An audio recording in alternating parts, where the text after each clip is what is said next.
It is my pleasure to introduce this evening's speaker, Dr. Narendranath Reddy. Dr. Narendranath Reddy, MD, graduated in medicine with distinction from SV Medical College, Tirupati, Andhra Pradesh. He then went on to the United States of America, where he specialized in internal medicine at the New Jersey College of Medicine and Dentistry. Subsequently, he did his subspecialization in endocrinology and metabolism at the Mount Sinai School of Medicine, New York. He has been a consultant and a practicing internist endocrinologist in Southern California for over 30 years. A fellow of the American College of Physicians and the American College of Endocrinologists. He is also a teaching faculty at the Keck School of Medicine, University of Southern California. Over 4 generations, Dr. Reddy's family have been blessed to be Bhagwan's devotees, with Dr. Reddy himself having come to Swami at the tender age of 5. Dr. Reddy and his family have had a Sai Baba center in their home for over 30 years. He is currently the chairman of the Prashanti Council, the administrative body of the Sri Sathya Sai International Organization. Please join me in welcoming Dr. Narendranath Reddy. Sai Ram. Sarvarupadharam Shantam, Sarvanamadharam Shivam, Satchidanandam Advaitam, Satyam Shivam Sundaram. With love and reverence, I offer myself at the divine lotus feet of our loving, omnipresent, omniscient, omnipotent Lord, Bhagavan Sri Sathya Sai Baba. Respected elders, dear sisters and brothers, and the students, loving Sai Ram to all of you. I thank Bhagavan and all of you for giving me this opportunity to share his love and message with you this evening. Really, we are grateful to Bhagavan for blessing us with the opportunities to be part of these joyous birthday celebrations for the Lord who has no birth, no death, no beginning, and no end. And Swami repeatedly said that God is beyond name, beyond form, beyond time, beyond space, beyond change. He is eternal. He was with us, He is with us, and He will be with us forever. He is our eternal companion. We should never forget that. We cannot just identify Him with just that human form. Lord Krishna says in Gita beautifully, Avajananti ma mudha manushim tanuma shritam param bhavam majananto mamabhuta maheshwaram. These ignorant and foolish people think, I am this embodied being, I am this body.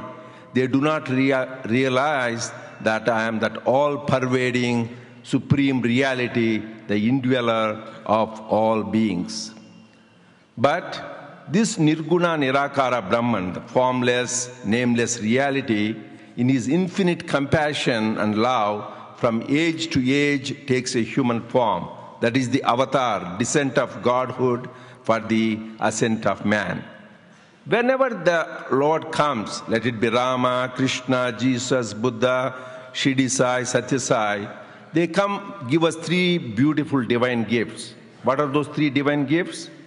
Nama, Rupa, Leela. So they come with a sweet, beautiful name like Sathya Sai, Sai Ram, so chanting which our life is redeemed. Second divine gift is that enchanting, beautiful divine form which we like to see again and again.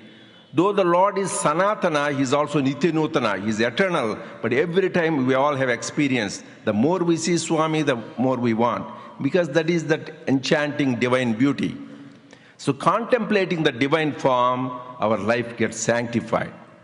And third beautiful gift of the divine, is his leelas, his divine sports. And we all as Sai devotees know, the more we talk about them, time never stops. We enjoy listening to the glory of the Lord more and more. This is Sai Bhagavatam. And we all know that the great King Parikshit, just that sadhana, just 7 days, he listened to the Bhagavatam and he was realized, he merged with the divine.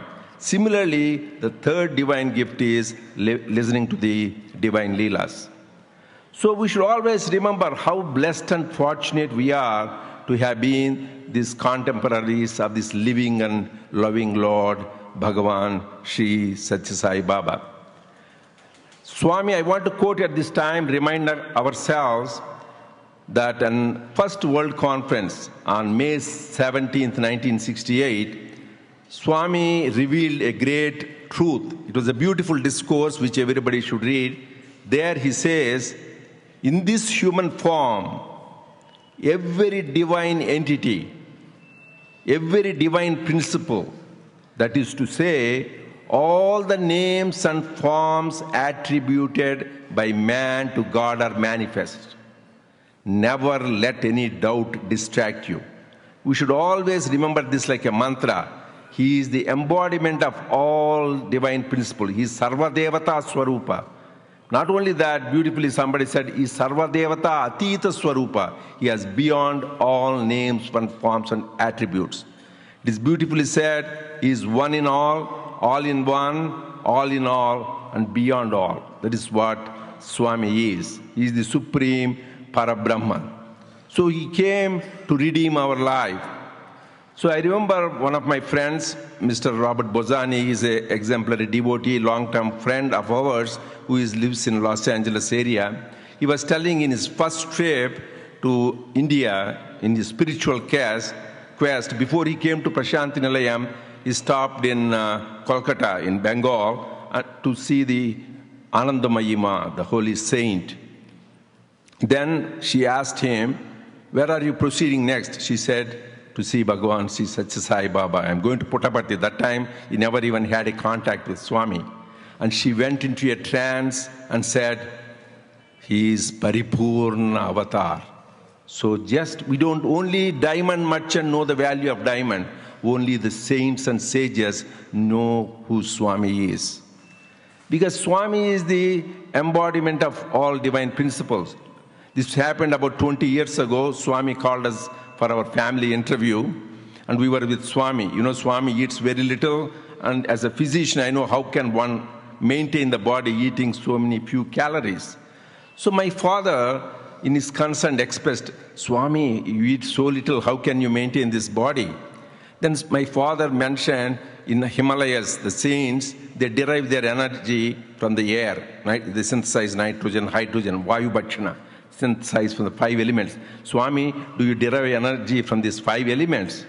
Then pat, Swami came the reply, 5 elements depend on me.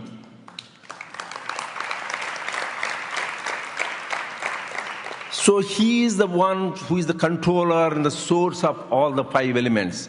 We should never forget that. So we are so blessed and fortunate to have proximity to that avatar, who have to have seen him, touched him, and heard his nectarine words. And in my travels recently, that is a great humbling experience to see a lot of devotees. I was in Russia in May, and one of the devotees was telling me that they were doing some service project. So when they were doing the service project, one who's a recipient of the service, so she saw the picture of Swami when they were doing the service. She looked at the picture. She never heard of Swami, never saw Swami. As soon as she saw the picture, she is in her 80s, and she started crying, shedding tears. This is God, this is God. This is Jesus said, blessed are those who have seen me and believed me, but more blessed are those who have not even seen me and believed me. She is a blessed soul. Another recent experience of mine, in September, just 2 months ago, I was in Croatia. I met this wonderful devotee. She is a Orthodox Catholic Christian, and she was teaching as school teacher. She heard about Swami. She was attracted to Swami. She wanted to come to Prashanti Nilayam. But she did not want to tell anybody because she may lose her job in the school. And also her family is very strict Christians. So she did not want to tell anyone, but she was very close to her grandfather. So she went to her grandfather, said, I'm going to India. She did not want to tell her grandfather she is coming to see Swami because he may be disappointed. But her grandfather says, if you go to India, you should go and see Satya Sai Baba. He is the Christ of today. So she was amazed and surprised that this, our grandfather, who never came to India, never saw Swami, could tell her he is the Christ of today. This is the way Swami's glory is there all over the world, people who have never seen. And this lady devotee was telling me, when she came to Prashanti, she was there in the 10th row or something like that. From a distance, she saw Swami. She felt, this is the Christ come again. This is the Supreme Lord. She had that experience, and tears went on flowing from her eyes for 2 hours. She said that she had the most blissful experience of her life, and she said she would do anything, sacrifice anything to just have that experience again. This is how Swami touches the hearts of the people all over the world. It is beautiful to see that. When we have experienced this beautiful divine love, what is our duty? How can we express gratitude to him? Swami says, man minus gratitude is equal to animal. So we all have to express gratitude, and this is much more important to express gratitude to Bhagavan. In Islam, they have 5 mandates. Consider Allah the supreme creator and God, and do prayers 5 times a day, and then do fasting during Ramadan, and give part of your income for charities, and make pilgrimage to Makkah. Similarly, in my humble opinion, as a Sai devotee, I felt myself imposed some 5 mandates. First mandate is, always remember Bhagavan Sri Satya Sai Baba is our Lord, God and Savior. Never should we forget that. Because he has, in his compassion, said, the first bhajan, Manasa Bhajare Guru Charanam Dustara Bhavasagara Taranam. Just let us hold on to his feet. He will take us across the ocean of samsara. So as Sai devotees, we should commit ourselves, hold on to his feet till our last breath, and our life is redeemed. So that we should remember, because sometimes nowadays I have seen people going to these various gurus in different parts of the world. It is sad to see. I have seen in Netherlands, Nepal, India, Australia. These are, Swami says, they are called Bada Gurus, not Bodha Gurus. They cause you pain. They don't give you teaching. Swami beautifully says they are Bada Gurus, not Bodha Gurus. They don't give you illumination, but they give you pain. And also Swami says beautifully, they Chebulo mantram, chetulo dabbu. They will teach you mantra in the ear, and they collect money. Like in a lot of TM, transcendental meditation, they charge you $300, $500. Our Swami is the only one, wherever there is no undi. In Prashanti there is no undi. In his institution, there is no collection box. Because Swami says, where there is greed for money, the God doesn't manifest. So we are really, hold on to his feet, because he is the Guru of the Gurus. Parama Guru, Divya Guru, Guru Nam Guru. He is the universal teacher, divine teacher. We have to hold on. That is number 1. Number 2 mandate for me is Swami's wonderful message, wonderful teachings. So in his love, Swami has given about 1,500 or so divine discourses, which a lot of them came as Satya Sai speaks. And also Swami himself wrote the Vahini series, starting with Prema Vahini, Gita Vahini, Bhagavata Vahini, Ramakatha Rasa Vahini, Jnana Vahini, Dharma Vahini, Prashanti Vahini, Satya Sai Vahini, so many Vahini series, which are the pearls of wisdom. We need to dive deep. And never in the history till now, an avatar has written himself. With his own handwriting, he has written for the benefit of the humankind these wonderful teachings. So our duty is to study these teachings, contemplate on them, and most importantly, put them into our daily life practice. That is nothing else we need to do.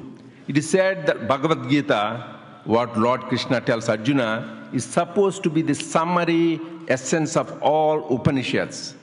Whereas Swami's teachings, I would say, essence, quintessence of all the scriptures of all the religions of the world. Swami's every word is a mantra. Swami's every sentence is a sutra, aphorism. Swami's every conversation is a Gita. And Swami's every discourse is a Veda.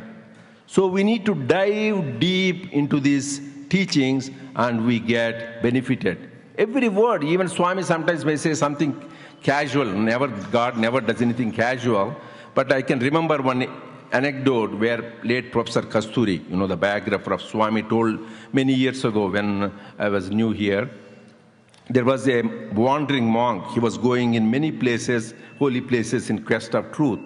So he came to Prashanti Nilayam to see Swami. He expected Swami will call him for interview. Swami ignored him 1 week, 2 weeks. After 2 weeks, this man was restless, so he was trying to get up. Swami says, Kucho. He says, that is a classical Swami, sit down. And this man told Kasturi, now I am leaving today. And Professor Kasturi felt, what happened? You are disappointed. No, Swami gave me mantropadesha. Kucho, that means sit one place and don't go here and there and contemplate. See, just one, for him it is a mantra. For us, we think why Kucho means Swami ignoring. For him it became a mantra. That is why when the Lord says, even we have experienced, the same word for each of us makes a different meaning. So we should always remember his divine nectarine words and also practice his teachings. That is the second thing. I always tell the devotees around, we don't need to read any other books. If we just study Swami's spoken words, written words, contemplate, understand, and practice, there is nothing else for our life which we need to do as a spiritual practice. Third thing is to remember the pilgrimage, as I said, for Islam in Makkah. For us, this Punya Bhumi, this is the holy land. We should remember this is the place of our divine mother and father side. That is why it is said, Parti Pavana Punya Bhumi Gamanam Prarabdha Karmachayam. Coming to this holy land of Puttaparthi, all our prarabdha karmas will be washed away. And Chitravari Nirmala Bindu Ranisham Papagni Nirvapanam. Just drinking the Chitravati water, we all bathe and drink, all our sins will be washed away. So we should think this is the place where the Lord chose to be born. This is the place where he walked amongst us, where he blessed us, where he talked with us, where he joked with us, where he sang with us. So this is the holiest of the holy places where he spent most of the time. And Swami in his divine discourse said, this place will be like a Shirdi or Tirupati himself. This is recorded in his divine discourse. Because every stone here, dust, bush, tree, everything is saturated with Swami's love and blessings. So we should think this is the holy land. This is the pilgrimage for us. I remember about 20, 25 years ago, there used to be flights from Bombay to Puttaparthi. Now they stopped long time because they were losing money in that. So that time we got down, few of us, and the airport, one person, this devotee was from Denmark, he got down and he was rolling on the floor. As soon as he got down the plane, he said, Hallelujah, I have come to the Holy Land. My God, I was tears. So that means he had so much love, this Holy Land. So that reminds us we should always keep connection to this Holy Land of Puttaparthi. Because people may say God is omnipresent. Yes, he's omnipresent. He's there in Los Angeles, New York, St. Petersburg, Buenos Aires, everywhere. God is everywhere. That is omnipresent. But certain places, holy places like Jerusalem, or you can say Makkah, or Gurudwara, or Bodh Gaya, you have special vibrations. And this is where Swami has lived. And Sri Ramakrishna Paramsa used to say beautifully, water is everywhere underneath the earth. The water table is there. Even in the desert, you can get water if you dig about one mile deep. But if you go to the riverbed or a seashore, just you go 1 feet down, you hit water. Similarly, it is easy to be in tune with God in a holy place like this, where the avatar has walked amongst us. That is why we should always remember this is a place where we should make the pilgrimage. That is the third thing. Fourth mandate is the divine legacy. Swami is wonderfully started so many institutions. He started educational institutions, which we call Vidyalayas, temples of learning, where Swami is providing the education from, we call KG to PG, kindergarten to post-graduation, completely free, where the emphasis is not only academic excellence, but character development and social service. This is what you are all blessed and fortunate, where God himself was the chancellor of a university. Where else it happens?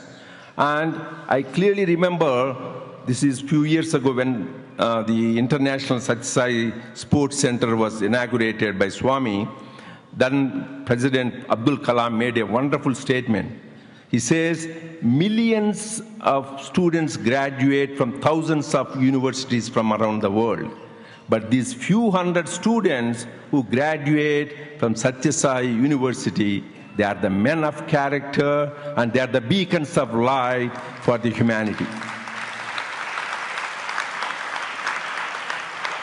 So you are blessed and fortunate, and that's why Swami used to say that I spend 3/4 of my time with the students, because you are the one, the torch bearers. You carry the Swami's message. And on this principle, actually, there are educational institutions, education human values programs, SSC programs all over the world. We have got 28 educational institutions around the world. We have 40 schools in 38 countries, spreading Swami's education.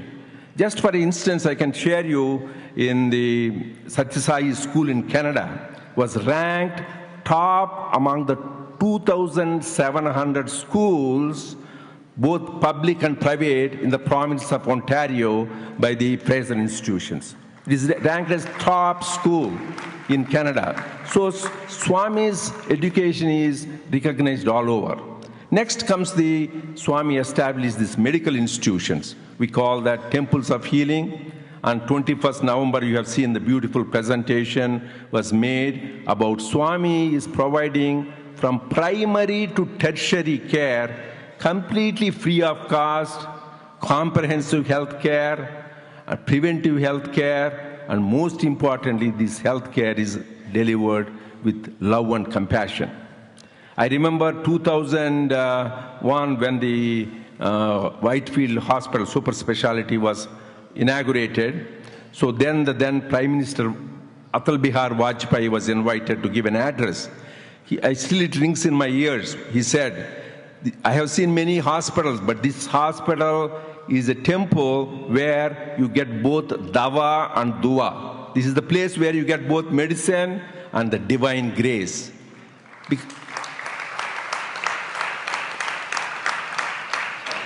So this is what heals. These are the medical institutions and the educational institutions. And one thing we need to remember, these are the institutions which are where Swami conceived them, where Swami laid the foundation for these institutions, where Swami guided the running of the institutions. Swami visited these institutions. As his children, I feel it is our responsibility, whether you are in India or overseas, to partner with them, give our talent, time, energy, and any other resources we have, because this is our divine legacy we inherited from our divine parents. So it is our duty to take part in them. And another thing, Swami divine legacy we have very important, Swami lent the name Sathya Sai to the Sathya Sai organization. So to be part of his divine mission, serving in the Sathya Sai organization is the sign of his grace.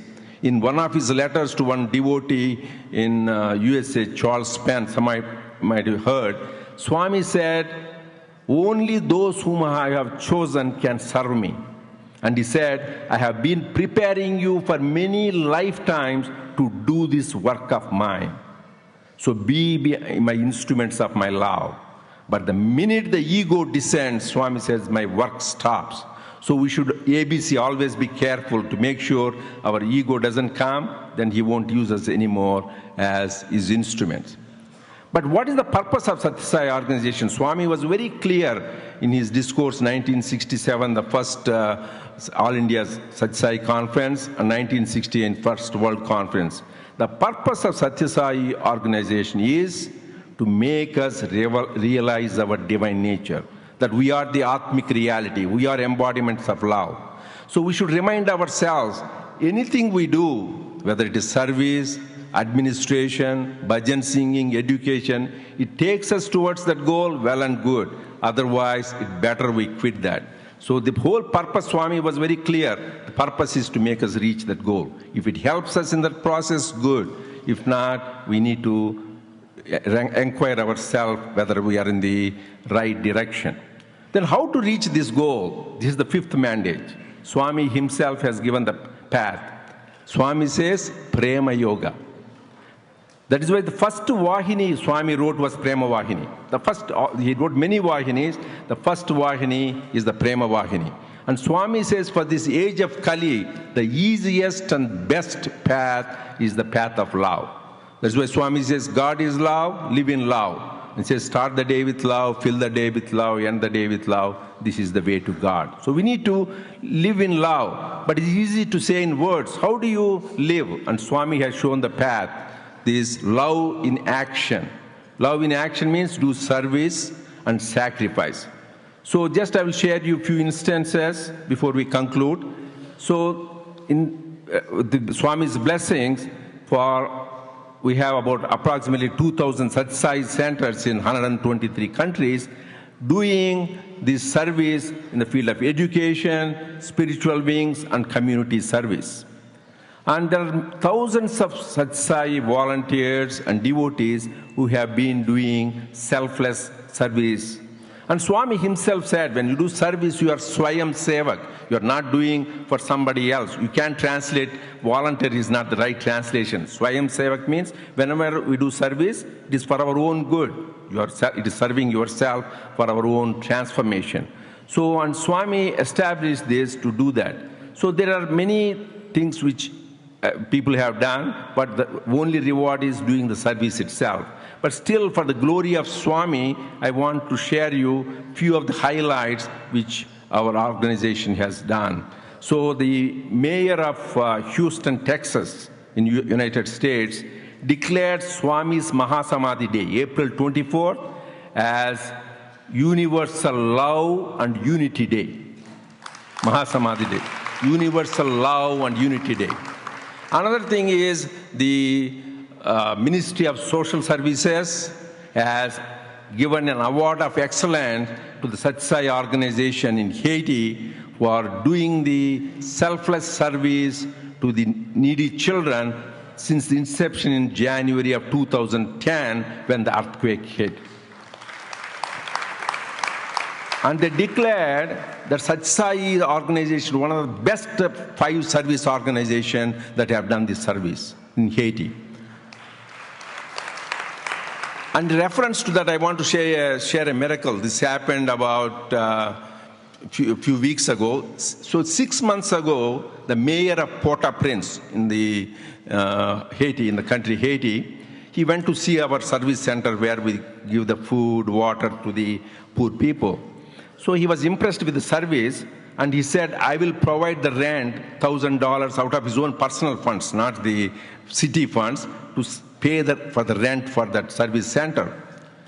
So he went there 6 months ago. Then the people who do the volunteer work there said, sir, because the roads there are terrible, so can you make this road, fix the road? Because I visited Haiti during earthquake. I thought my backbone will break because the roads, I never saw such a horrible road, stones up and down, jam. It is very difficult to travel there. So they requested. He says, no, the city doesn't have funds. How can we build a road? He just completely ignored him. Then, about 10 days ago, about November 15th, this person who is in charge for our service center, so he called him, come to the community hall meeting. When he went there, he said, I'm going to build a road. This man could not believe it because he refused 6 months ago. He said, Your Satya Sai Baba came in my dream last night, and he was walking on that road, serving the needy people. So now my duty is to build the road. And next day itself, he sent the tractor, and then they started building within a month. He says they will be building this 1.5 to 2 kilometer road. And then he asked for the vibhuti of Swami and blessings of the Swami. You see how Swami touches. That is why I said you can never call somebody devotee or non-devotee. You never know how God touches the people's hearts. And this happened just 2 days ago, day before yesterday, on November 23rd. In Haiti, they were celebrating Swami's birthday. As a part of the birthday celebrations all over the world, our centers do service activities. So they wanted to give food to the needy people. They had 80 to 88 food packets prepared, so they wanted to give it to them. But to their surprise, more than 300 people showed up. They were puzzled what to do.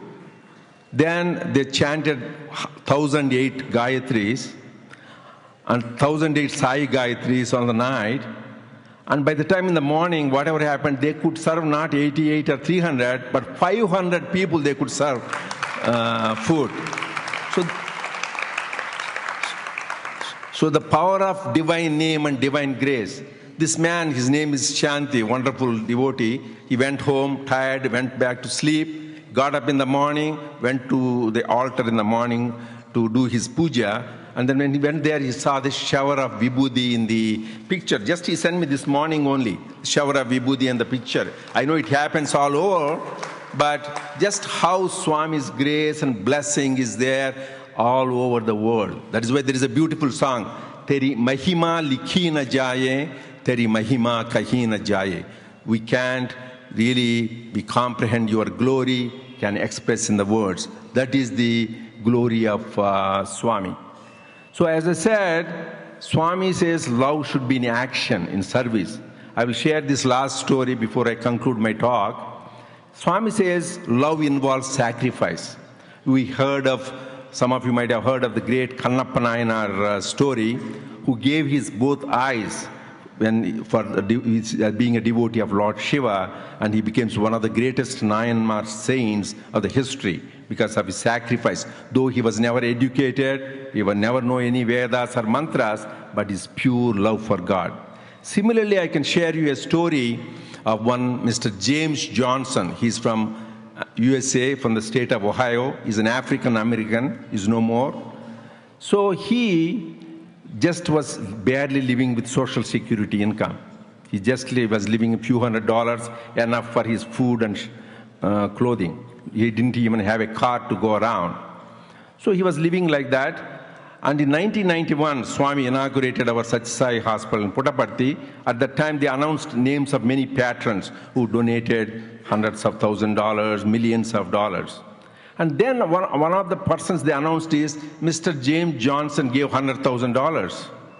People who attended, they could not believe him. There were people from that state, because this man doesn't have enough money just to even cover his day-to-day needs. How can he give 100,000? They couldn't believe, but they verified with others. Everybody said yes, they heard the name. He was not there.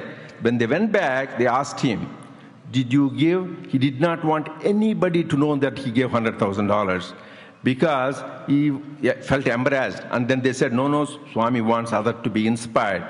That is the example of serving with humility. As Jesus said, let not your left hand know what your right hand does. Because people do the service, like Swami used to joke, people give a ceiling fan in a temple, on every blade they want a name of them being put. But here is a man, example of sacrifice. He did not have any money, he gave 100,000. And then they were wondering, how did he get 100,000? He was serving his sister who was dying of cancer.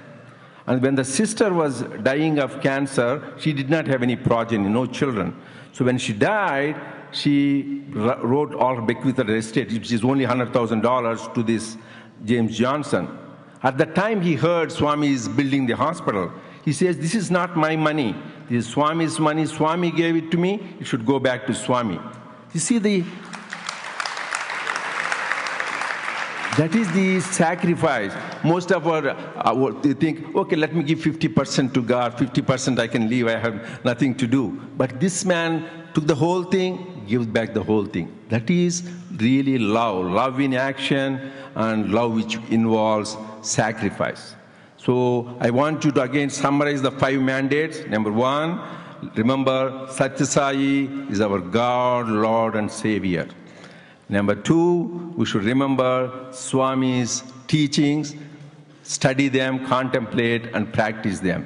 Third, making a pilgrimage to the holiest of this holy land, the Punya Bhumi, Prashanti Nilayam. 4, participate in the divine legacy, Swami's institutes, educational and medical, his service projects, and most importantly, Satya Sai's organization. And finally, the most important is to practice Prema Yoga, the path of love. Then our life will be redeemed. Because we have experienced the pristine divine love of Bhagavan Satya Sai Baba, who is incarnation of love, embodiment of love, love walking on 2 legs. So let us resolve that our life will be redeemed, and we will have the summum bonum of reach, realize the summum bonum of life, of realizing our divine nature in this very lifetime. If not now, when? If not us, who? So let us have that resolve. Jai Sai Ram, thank you.